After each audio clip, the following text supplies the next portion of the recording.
Praise the lord. ఈరోజు దేవుని వాగ్దానం జకర్యా గ్రంథం 9వ అధ్యాయం 12వ వచనం. రెండంతులుగా మీకు మేలు చేసేదను. ప్రియ దైవజనమా, నా హృదయమును నేను శుద్ధి చేసుకుని ఉండుట వ్యర్థమే, నా చేతులు కడుక్కొని నిర్మలుడనై ఉండుట వ్యర్థమే.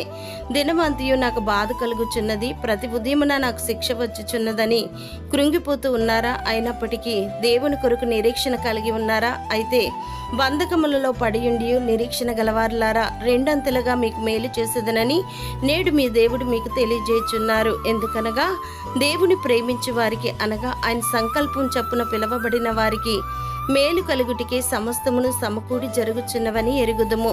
మీరు తన పరిశుద్ధతలో పాలు పొందవలనని మీ మేలు కొరికే ఆయన మిమ్మల్ని శిక్షించుచున్నాడు గనుక దేవాది దేవుని నీవు విడవక ఆయనతో సావాసం చేసిన ఎడల నీకు సమాధానం కలుగును, అలాగున నీకు మేలు కలుగును.